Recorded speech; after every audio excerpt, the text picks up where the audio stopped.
¿Sin tu pensión? No servirías para nada aquí, dijo mi hijo, mientras le pasaba un plato de mole con pollo. No dejé caer el plato, no me inmuté. Solo lo puse en la mesa, me di la vuelta y regresé a la cocina. El grifo seguía goteando, las zanahorias estaban pasadas de cocción, y el silencio que siguió a sus palabras dolía más que las palabras mismas. Al otro lado de la mesa, su esposa Jimena tamborileaba con el tenedor contra su vaso como si no lo hubiera oído, o peor aún, como si estuviera de acuerdo. Mi nieta Lía levantó la vista de su celular, pero no dijo nada. Antes me pedía que le trenzara el cabello, ahora apenas me miraba a los ojos. Me quedé junto al fregadero fingiendo secarme las manos aunque no estaban mojadas. Miré el escurridor de platos como si pudiera ofrecerme otra versión de esa noche. Una donde mi hijo recordara las noches que me desvelé con él cuando había tormentas, los años que ayudé a pagar sus deudas de la universidad, o el día que le cedí la casa, porque juró que era más seguro así solo papeles, mamá. Pero nadie dijo nada. Solo siguieron comiendo. Esperé a que el lavavajillas empezara a zumbar. Luego entré a mi cuarto, el que antes era el principal, ahora marcado como trastero en sus planos, y saqué la maleta que guardaba bajo la cama, una muda de ropa, mi cartera, el cuaderno con todos los números de mis cuentas, la foto familiar de nuestras últimas vacaciones antes de que Tomás se fuera. No azoté la puerta al salir. No me despedí. Caminé 2 calles hasta la parada del camión. Me ajusté el abrigo contra el aire fresco de la noche y subí sin mirar atrás. El motel olía a cloro y alfombra vieja. Pero la luz funcionaba. El cuarto estaba en silencio. Y por primera vez en mucho tiempo, ese silencio no lastimaba. Me senté al borde de la cama, saqué mi cuaderno y empecé a hacer una lista. No de lo que me quitaron, sino de lo que todavía tenía. No dormí mucho esa primera noche. El calentador sonaba como si tuviera asma y el somier crujía con cada suspiro. Pero el peor ruido era el silencio. Dejaba que mi mente diera vueltas sin parar. Así que hice un plan. Al amanecer caminé hasta una fonda en la esquina, pedí el café más barato que tenían y tomé la mesa del rincón cerca del enchufe. Abrí mi cuaderno y puse sobre la mesa cada pedazo de memoria que aún podía sostener. Los papeles de la cesión de la casa aún los tenía. Los guardé en una funda hace años, cuando Tomás murió, y pensé que hacer a mi hijo copropietario simplificaría las cosas. Subrayé la fecha y la línea que decía que firmé voluntariamente. En ese entonces parecía amor, ahora parecía una trampa. Hojeé mi viejo diario. Al principio solo tenía listas de mandado y anécdotas de mi nieta, pero en los últimos años empecé a escribir cosas que no sabía dónde más decir. La noche que Jimena me llamó, carga por pedir quedarme con mi mecedora. La mañana que encontré mi ropa metida en un contenedor plástico etiquetado como de temporada. Tomé fotos de esas entradas. Capturé mensajes de Jimena. Nosotros manejaremos las cuentas. Ahora solo deja que la pensión se deposite automáticamente y estados de cuenta viejos que mostraban todo el dinero que salió en mi nombre. Cada transacción, cada mentira, cada borrón lento. Con el segundo café recordé a Alejandra. No hablábamos desde hacía años, no desde que se mudó a Guadalajara, después de jubilarse temprano. Pero antes de eso, trabajó como asistente legal por 2 décadas. Lista como nadie, honesta como el sol. Encontré su número en mi viejo celular de tapa, que milagrosamente aún tenía carga. Contestó al segundo tono. Amalia, su voz, rompió algo en mí. No lloré. Todavía no. Solo le dije que necesitaba ayuda. Que tal vez había cometido el peor error de mi vida. Entonces lo arreglamos, dijo. Esa misma tarde, Alejandra me mandó por correo una lista de lo que necesitaríamos para probar coerción y me recordó todo. Empieza con lo que está por escrito. Escuché el golpe en la puerta, cerca de las 4 de la tarde. 3 toques rápidos, una pausa, luego 2 más. Familiar, el mismo ritmo que Lía usaba de pequeña, fingiendo ser espía en el porche de mi casa. Abrí la puerta y ahí estaba, el cabello en una coleta desordenada, la mochila colgando de un hombro y una mirada que no debería estar en el rostro de una niña de 13 años. No te espantes, dijo. Vine en camión. Le dije a mamá que estaba en el centro comercial con Sophie. Antes de que pudiera decir algo, soltó la mochila con un golpe seco y me abrazó. No fue suave, fue desesperado, como si algo dentro de ella hubiera estado conteniendo el aliento. Tú fuiste la única que se preocupó cuando tuve asma, dijo contra mi chamarra. Ellos ni siquiera aprendieron a usar mi inhalador. Tú sí. La abracé más fuerte. Se apartó, se limpió la nariz con la manga y miró el cuarto como si buscara peligro. ¡Qué feo está este lugar!, murmuró. ¿Por qué estás aquí? ¿Por qué te fuiste? No respondí de inmediato. Le serví el último chocolate instantáneo del motel y me senté frente a ella en la cama. No me fui, dije al fin. Me empujaron, silenciosamente, durante años. Miró la taza. Vi todo. Cómo papá dejó de mirarte, cómo mamá dijo que solo eras un mueble más. La escuché decir que eras un peso muerto. Asentí. La garganta me ardía. Levantó la vista. Si esto llega a juicio, voy a hablar. Diré lo que vi. Quise decir que no, que era demasiado para una niña, pero ya no era una niña, no después de todo esto. En cambio, saqué de mi bolso el celular desechable que Alejandra me dijo que comprara. Solo mensajes. No llames a menos que sea emergencia. Lo guardó en el bolsillo de su sudadera. Lo traeré conmigo. Cuando se fue 1 hora después, el cuarto se sintió más pesado y más ligero a la vez. Era solo una voz, pero lo había visto todo. A la mañana siguiente, caminé 2 kilómetros hasta el borde de mi viejo barrio. Pasé por el mercado, donde Tomás se quejaba del precio de los yogures, la banca del parque, donde le leí La telaraña de Carlota. A Lía cuando tenía 5 años, y la tintorería, que aún tenía nuestra foto de boda, en la ventana de esa exposición comunitaria hace 10 años. Doblé la esquina y lo vi el café de Doña Lupe, el mismo letrero pintado a mano desgastado en las esquinas, la misma campana polvosa sobre la puerta. Entré, el aroma del café recién hecho y los panecillos de canela quemados me envolvió como un abrigo que olvidé que tenía. Doña Lupe levantó la vista desde el mostrador. Por un segundo se quedó inmóvil. Luego rodeó el mostrador y me abrazó tan fuerte que pensé que me rompería las costillas. ¿Dónde diablos te habías metido?, susurró con los brazos aún apretados. No respondí. Ella no insistió. Me dio una taza ya llena, negra y fuerte como me gusta. Siéntate. No pagas. Me senté junto a la ventana. Dejé que el calor se colara en mí. Observé cómo la luz del sol rebotaba en la tapa del azucarero como un reflector diminuto. Minutos después, Doña Lupe se sentó frente a mí. ¿Me vas a contar por qué traes cara de que alguien te pasó por encima? Y le conté. No todo, pero suficiente.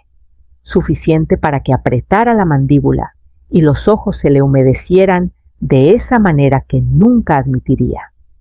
Cuando terminé, no preguntó qué iba a hacer. Solo dijo, el cuarto de arriba está vacío. Tiene un catre y una ventana chiquita. Tendrías que compartir el baño con mi sobrina cuando viene. La miré. Lupe, tú ayudas en las mañanas. Preparas, sirves, barres. No es caridad. Asentí. Trato hecho. Y así de repente tenía un tejado. Y algo mejor. Alguien que aún me veía como yo misma. A la mañana siguiente me puse un mandil y empecé a picar cebollas a las 6 en punto. Para las 7 estaba sonriendo sin darme cuenta. Para las 8 estaba lista para volver a casa. No a la que dejé, sino a la que aún era mía por ley. Esperé hasta saber que no estaría en la clase de yoga de Jimena los martes y la comida de negocios de Fabián. La casa siempre se sentía más fría sin gente, pero esta vez de alguna manera también más limpia. Usé mi vieja llave. Todavía funcionaba. El olor me golpeó primero algo sintético y floral, no el suave aroma a vainilla que solía encender cerca de la entrada. Los marcos habían cambiado. La foto de mi boda ya no estaba en la pared del pasillo. En su lugar, un cuadro genérico de un lago que nunca había visto. Fui directo al cuarto de huéspedes, mi antigua recámara, ahora solo una puerta entreabierta. Casi todas mis cosas ya estaban empaquetadas. No pedí que lo hicieran, pero no me sorprendió. Las cajas tenían la letra pulcra de Jimena Amalia, varios. En una mi nombre estaba tachado. Abrí las cajas, revisé lo que importaba. La foto de Tomás y yo en nuestro 30º aniversario aún ahí. El prendedor de mi madre. El rosario que cargué cuando Fabián estuvo internado a los 12. Todo estaba. Tomé solo 2 cajas. No vine a sacar todo, solo las piezas que aún tenían peso. Antes de irme, dejé el sobre justo donde sabía que lo verían, en el centro de la isla de la cocina, bajo el frutero que tenía más cuentas que plátanos.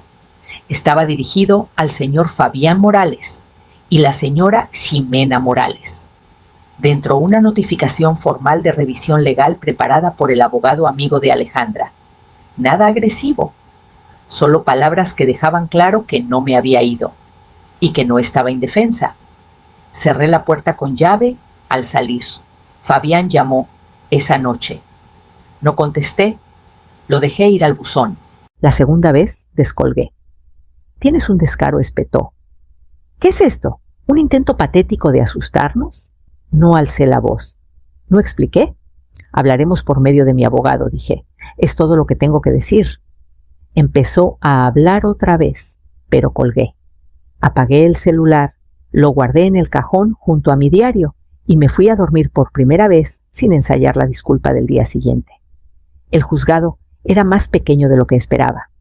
Paredes pálidas, sin ventanas, un reloj cuyo tic-tac era más ruidoso de lo que debería.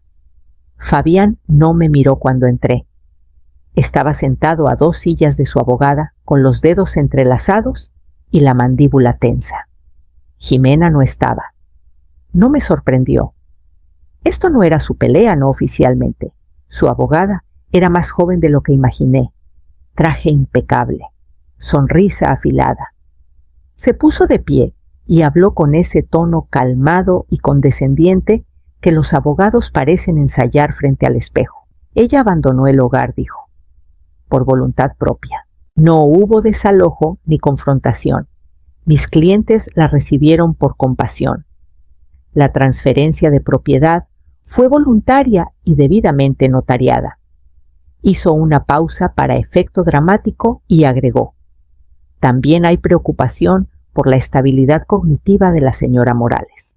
Sus entradas de diario, según sabemos, mencionan delirios de maltrato, sentimientos de persecución. El juez asintió. Garabateó algo. No me inmuté. Cuando llegó mi turno, no me levanté de inmediato.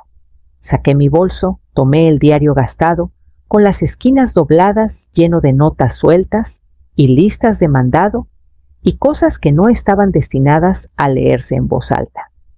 Pero leí de todos modos. 12 de octubre. Jimena me pidió que comiera en el garaje porque la mesa estaba muy llena. Había 3 sillas vacías. 2 de noviembre. Fabián me dijo que debería estar agradecida de que siquiera me dejaran quedarme considerando que ya no aportaba nada. Mi pensión pagó la hipoteca del último mes. 25 de diciembre. No me invitaron a la foto familiar de Navidad. Dijeron que era solo para los niños. Seguí, firme, tranquila. Mi voz no tembló. Cuando levanté la vista, el juez estaba inmóvil. Su pluma ya no se movía. Este diario no es prueba de delirios, dije. Es prueba de que noté todo y no dije nada. Hasta ahora. El silencio después fue más denso que la rabia, más honesto. Alejandra se inclinó y susurró. Eso fue mejor que cualquier declaración jurada. Doblé el diario, lo puse frente a mí y esperé lo que vendría después, porque a veces la verdad solo resuena cuando al fin la dices en voz alta. Dijeron su nombre como si fuera uno más en la lista. Pero para mí fue el momento en que todo podía cambiar. Lía se levantó despacio, demasiado joven, para estar ahí, demasiado grande para seguir callada. Sus zapatos escolares rechinaron contra el suelo. Se ajustó las mangas como siempre hacía cuando estaba nerviosa. El secretario le pidió que dijera su nombre para el registro. Lo hizo. Luego me miró. Le di un leve asentimiento, el más pequeño que pude. Mi abuela nunca fue una carga, empezó. Ellos la hicieron sentir como tal, pero no lo era. Me ayudó con mis proyectos de la escuela. Cocinaba la cena cuando nadie más lo hacía. Y me llevó a urgencias cuando se me acabó el inhalador porque mis papás se olvidaron. El juez se inclinó ligeramente hacia adelante. Usaron su pensión como si fuera de ellos. Mi mamá la llamó el ingreso silencioso. Los escuché hablar de eso cuando pensaban que ella estaba dormida. Lía tragó saliva, miró sus manos y luego al frente. No siempre la dejaban sentarse con nosotros en la cena, no cuando había visitas. Mi mamá decía que estaba muy lleno, o que a mi abuela le gustaba comer temprano. Eso no era cierto. Fabián se movió en su asiento. Por fin levantó la vista. Su rostro no estaba enojado, estaba pálido. El juez preguntó, ¿te sientes segura diciendo esto? Lía asintió. Ahora sí, no me había dado cuenta de que estaba conteniendo el aliento. Extendí la mano, toqué la suya suavemente y no se apartó. Solo pienso, añadió más bajo, que si alguien da y da y da, y nosotros solo tomamos eso, no es familia. Eso es robo. Silencio. Incluso el secretario pareció olvidar parpadear. Lía bajó y se sentó a mi lado otra vez. Sus dedos estaban fríos. Los cubrí con los míos. El juez miró por encima de sus lentes. Gracias, señorita Morales. Fue la primera vez que alguien en esa sala dijo nuestro nombre como si significara algo, como si no le perteneciera solo a él. Y fue la primera vez que sentí que podríamos ganar no por lástima, sino por la verdad. Las bolsas de basura nos esperaban cuando regresamos del juzgado. 2 de ellas negras rotas, llenas de mis suéteres viejos y marcos de fotos dejadas justo afuera de la puerta del café. Encima, una nota garabateada con marcador rojo. Pensamos que olvidaste esto. No vuelvas. Doña Lupe no maldijo, no se quejó, solo miró el desastre por 5 segundos completos. Luego lo esquivó y abrió la puerta como si fuera cualquier miércoles. Me agaché y tomé el marco de Tomás y yo en el cañón del sumidero. El vidrio estaba roto. Lo limpié suavemente con la manga y lo llevé dentro. 20 minutos después llegaron 2 policías. Una queja por ruido. Golpes fuertes, dijeron. Alteración a los negocios vecinos. Doña Lupe alzó una ceja. Esto es una cafetería, dijo secamente. Cerramos a las 5. Lo más ruidoso aquí es la máquina de espresso y es más vieja que ustedes 2 juntos. No insistieron. Solo tomaron notas y se fueron. Sabía que era Jimena. O Fabián, si ella lo presionó lo suficiente. No podían borrarlo del juzgado.